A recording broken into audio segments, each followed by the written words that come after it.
안녕하세요. 저는 이번에 서울시 교통 소요 시간 예측이라는 주제로 이제 발표를 하게 된 박상우라고 합니다. 저희 부제는 이제 감으로 찍지 말고 감으로 확인하자라는 것이고요. 목차는 간단하게 이렇습니다. 첫 번째로 저희가 이제 이 주제를 선정하기 배경을 말씀드리고, 그 다음에 이제 데이터 탐색 과정과 저희가 사용한 모델을 비교한 다음에 그 모델을 선정한 이유, 그리고 결론을 통해서 저희 한계점과 모델 구현을 한 과정을 보여드리겠습니다. 그러면 저희가 이 주제를 선정한 배경부터 말씀드리겠습니다. 여러분 혹시 이렇게 버스를 기다리시면서 곧 도착이라는 이제 표시를 보신 적 있으신가요? 보통 이제 곧 도착이면 빠르면 1분, 늦으면 3분 안에 와야 할 것 같은데 느리게 된 경우에 보통 5에서 6분 정도 늦게 오는 경우가 있습니다.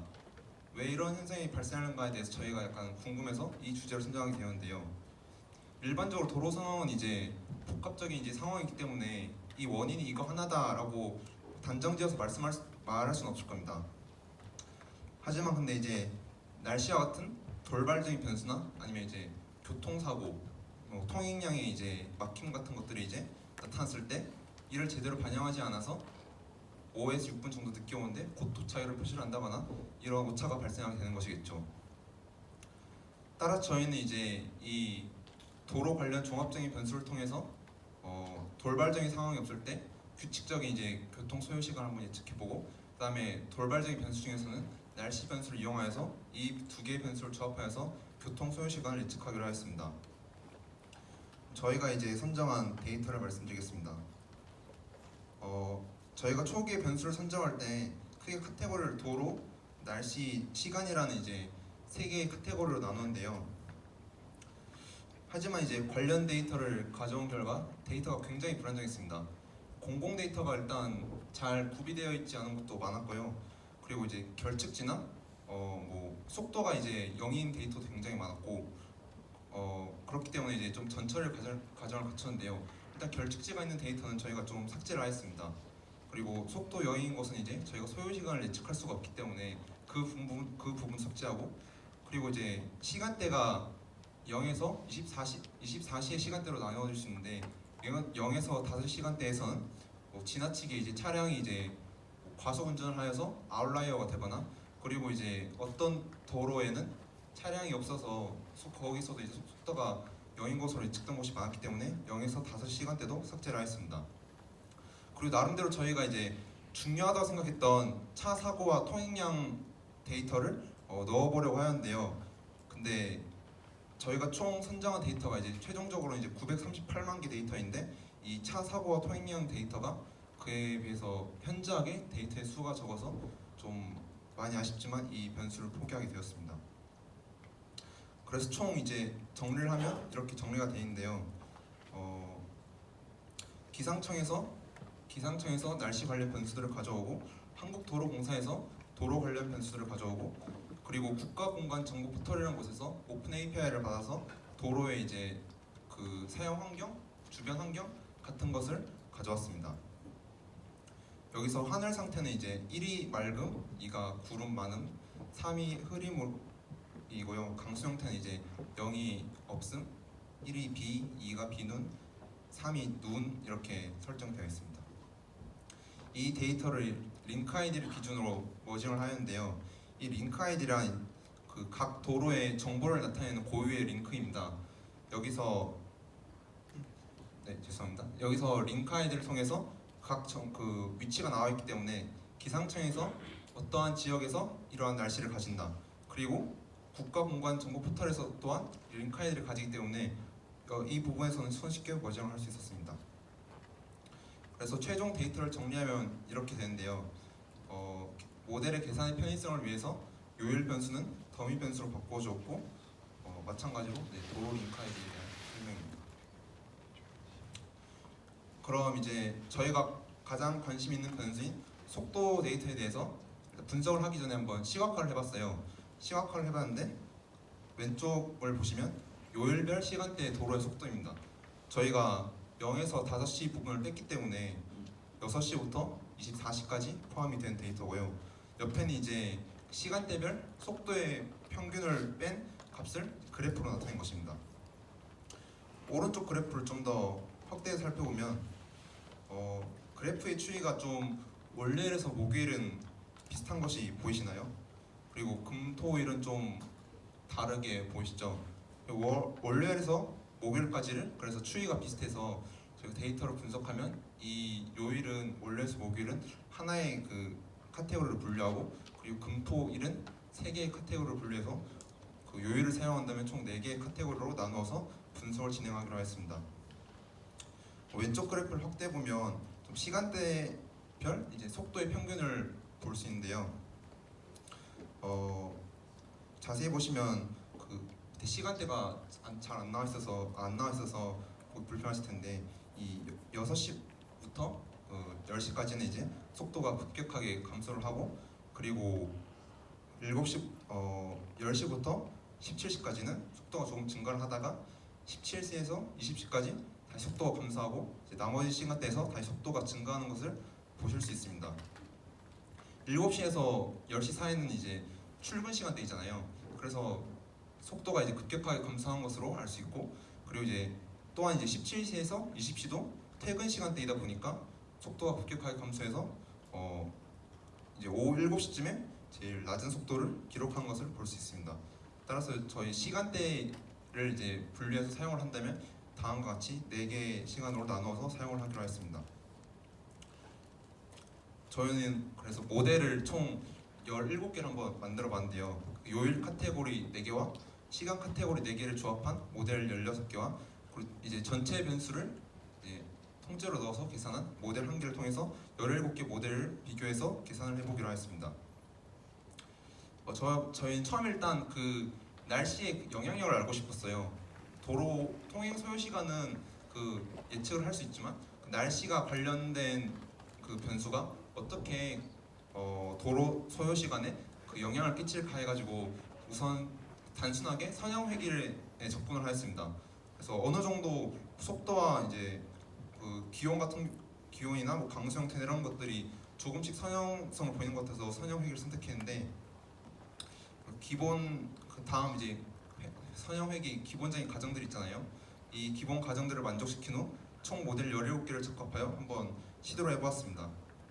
네, 근데 당연히 이제 성능이 좋진 않겠죠.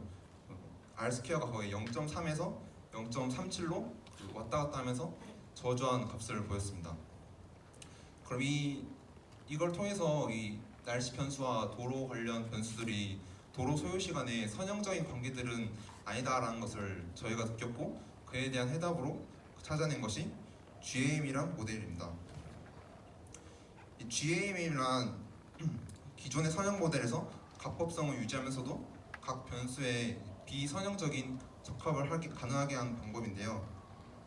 일반 회귀 모델이 각 변수마다 베타라는 에스티메이터가 있다면 GAM은 각 변수의 비선형 함수들을 적합을 시켜서 그에 대한 설명력을 살릴 수 있는 모델이었습니다.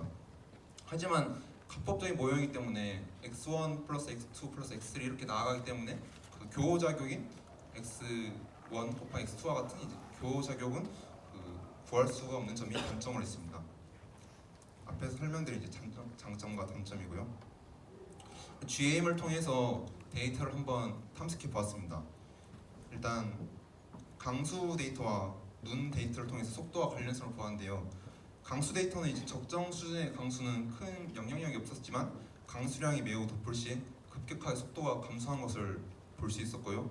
눈이 내릴 때 또한 이제 속도가 감소되는 것으로 확인이 되었습니다. 다음 날씨 변수들은 이제 구름 많음과 기온인데요. 구름은 사실 뭐 예상이 되었겠지만 속도에 큰 영향이 없는 것으로 판별되고 기온이 조금 특이한 형태를 보였는데요. 적정한 기온에서는 사실 그 중간 지점에서 거의 평행하긴 하지만 기온이 매우 높거나 오히려 매우 낮을 때 속도가 급격히 증가한 것을 보실 수 있습니다. 저희가 아마 그 경험적으로 추론해 보면 기온이 매우 높거나 기온이 매우 낮으면 보통 밖에 잘 안 나가잖아요. 오히려 그래서 이제 실내에 있다 보니까 통행량이 감소해 속도가 증가한 게 아닐까 이렇게 생각 한번 해보았습니다. 습도 또한 일정 구간까지는 영향력이 거의 없었는데요. 습도가 지나치게 갑자기 높아지면 영향력이 급격하게 증가한 것을 보실 수 있습니다. 습도가 많이 높아지면 속도가 굉장히 증가한 것을 보실 수 있습니다. 이를 토대로 이제 GAM을 통해서 한번 해설을 해보았는데요. 강수량이 적거나 눈이 내리지 않거나 기온이 매우 높거나 낮을 때, 습도가 매우 높을 때 차량의 속도가 증가하였고, 이러한 날씨 상황일 때 소요 시간이 감소한다는 것을 보았습니다. GAM 모델은 날씨 변수들이 어떻게 차량들의 속도에 대해 영향을 끼친 것을 시각적으로 확인한 것이었고요. 그럼 이 GAM 모델을 통해서 이 해석을 해도 되느냐 했을 때 유의성을 판단해 본 결과 전체적으로 P-밸류도 다 만족을 시켰고 R스퀘어도 선형회계에서 0.3에서 0.37을 왔다 갔다 하는 값에서 0.7로 크게 상승을 해서 이렇게 해석을 해도 되겠다라고 평가를 했습니다. 모델은 근데 GM이 아무리 이제 설명력이 좋아도 예측률은 다른 모델들이 예측률이 더 좋을 수가 있잖아요. 저희는 이제 예측 모델은 다른 모델을 사용하였습니다. 비선형도 고려하는 모델 위주로 선택을 하였고요. 랜덤 포레스트랑 XGBoost, 라이트 GBM을 사용을 하였습니다. 랜덤 포레스트는 이제 기본 회귀 문제에서도 굉장히 많이 사용이 되는 모델이기 때문에 한번 넣었고요. 그다음에 XGBoost랑 라이트 GBM은 그레디언트 부스팅의 이제 최 발전 모델인데, XGBoost는 이제 한 2, 3년 전에 케이글 대회에서 거의 1등을 휩쓸던 알고리즘인데, 이 라이트 GBM이라는 이제 새로운 알고리즘이 작년에 등장을 하였는데 XGBoost보다 성능이 괜찮게 나오는 논문들이 많아서 그것을 이 두 개의 부스팅 모델도 사용을 하였고요. 트렌셋과 테스트셋은 8대1로 랜덤하게 나눈 후에 이 4개의 모델에 적합을 하였습니다. 그리고 테스트 RMSLE가 제일 작은 모델을 최종 모델로 선택을 하였습니다. 보통 근데 회귀 문제를 사용을 하면 RMSE를 많이 이제 줄이는 것을 목표로 하잖아요. 제일 기초적인 평균 제곱 오차 이거를 줄이는 것을 목표로 하는데, 저희는 고속의 시간을 맞춘 것보다 저속에서 소요 시간을 예측하는 게 더 중요하다고 생각을 하였습니다. 다음 예시를 보면서 살펴보시면 평균 제곱분 오차가 실제 속도가 60km/h일 때 55km/h로 예측한 것과 실제 속도가 10km/h일 때 5km/h로 예측한 것을 동일한 로스로 학습을 하고 결과를 내놓게 됩니다. 똑같이 5km의 차이지만 고속에서 5km 차이는 그래도 어느 정도 봐줄 만한 에러인데, 10km로 달리는 차량을 5km로 예상을 하면 이건 굉장히 큰 에러로 볼 수 있잖아요. 따라 저희는 RMSL이라는 모델을 사용을 하였습니다. RMSL은 RMSE에 로그를 씌워서 비교값을 사용을 한 것인데요. 다시 예제를 보시면 도로의 길이가 60km일 때 첫 번째 예제에서 1시간을 1.09시간으로 예측을 한다면 두 번째는 6시간을 12시간으로 예측한 것으로 볼 수 있습니다. RMSE에서는 5km 차이를 똑같은 에러로 판별을 하지만 RMSL에서는 차이가 굉장히 크게 나타나기 때문에 이 RMSL을 가지고 목표 함수를 가지고 모델을 적합을 시켰습니다. 파라미터는 옵션은 다음과 같이 하였는데요. 저희가 조원이 4명인데 조원 한 명끼리 총 모델 각자 한 개씩 맡아서 자기가 할 수 있는 최선의 결과를 내기 위해서 파라미터를 튜닝하였습니다. 저는 XGBoost를 맡았는데 랜덤하이즈 서치 CV를 사용하여서 이러한 파라미터가 나와서 이것을 사용하였고요. 나머지 3명의 조원들은 직접 값을 대입하여서 좋은 결과값이 나올 때까지 선정을 하여서 이 파라미터를 선정을 하였습니다. 모델을 선정한 결과 첫 번째 이제 전체 변수를 고려한 모델을 한 개씩 비교해 보면 GAM은 역시 다른 3개의 모델보다는 예측력이 조금 떨어지는 것을 보실 수 있습니다. 랜덤 포레스트가 0.141로 굉장히 낮았는데 여기서 라이트 GBM이 0.139로 굉장히 좋은 성능을 보여주었습니다. 그리고 시간대와 요일을 고려한 개별 모델 16개를 비교하였는데요. 앞에서 설명드렸다시피 월요일에서 목요일을 한 개의 카테고리로 분류하고 나머지 금, 토일, 그리고 시간대를 다음과 같이 4개로 나누어서 모델 16개의 RMSA를 구하였습니다.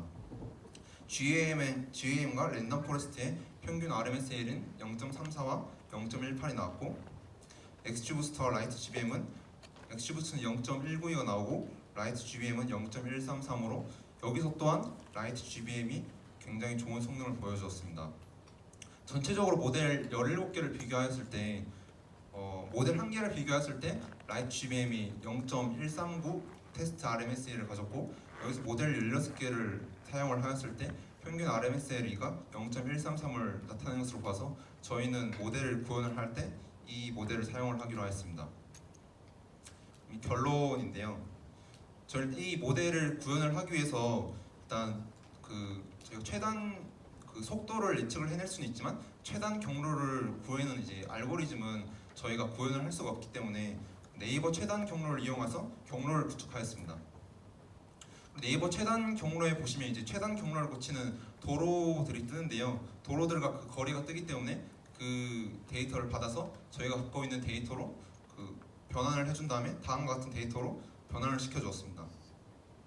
이 적합시킨 모델로 이 거리와 시간은 거리 나누기 속도라는 공식을 사용해서 예측 시간은 거리 나누기 저희가 예측한 예측 속도로 나누어서 그 예측 시간을 계산하였습니다. 첫 번째 이제 저희가 사용할 케이스인데요.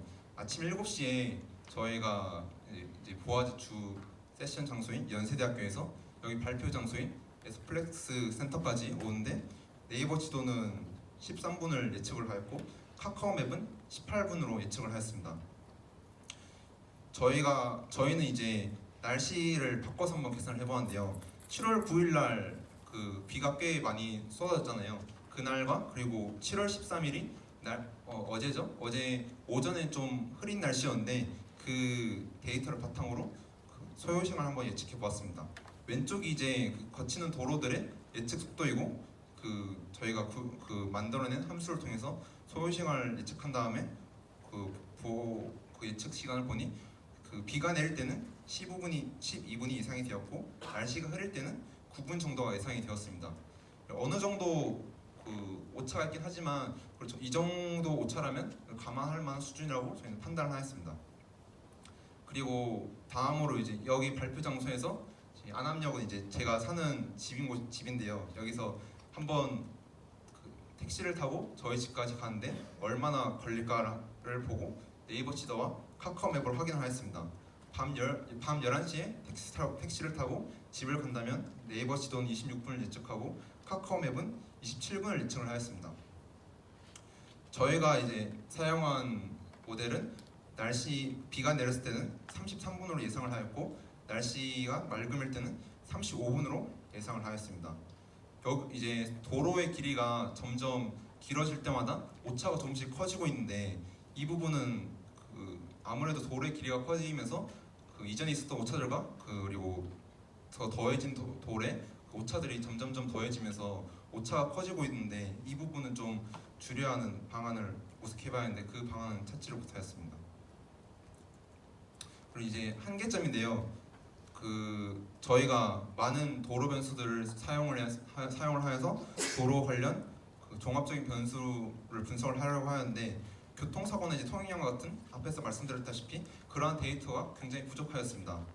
그리고 도로의 심층적인 특성에 관한 데이터는 이제 거의 없다고 보시면 되는데요. 예를 들어서 도로와 도로의 관계처럼 3차선에서 2차선으로 바뀌는 도로처럼 중간에 끼어드는 그러한 도로라든지 혹은 상습 정체구역들이 다들 있을 텐데 거기서 그러한 원인들을 제대로 분석하지 못한 점도 저희의 한계점이었습니다. 그리고 차량의 특정 행위도 있는데요. 이제 정차, 좌회전, 우회전 같은 것들이 있을 텐데 정차 같은 경우 이제 신호등 같은 경우는 저희가 예측을 하지 못하고 그러한 한계점이 있었고 만약 이 모델을 이제 실생활에서 앱으로 구현을 하려면 최단 경로의 알고리즘이 필요한데 그 부분에 대해서의 공부의 필요성도 느꼈습니다. 하지만 현재 지도 서비스들이 어떻게 알고리즘을 구축해서 예측을 해내는 방법인지 모르겠지만 저희는 비교적 적은 코스트로 유의미한 결과를 도출했다고 보았고 날씨 데이터를 활용해서 기상 상황별 소요 시간 차이를 조금이나마 파악하는 데서 저희의 의의점을 찾았습니다. 네, 감사합니다. 발표는 여기까지 하겠습니다.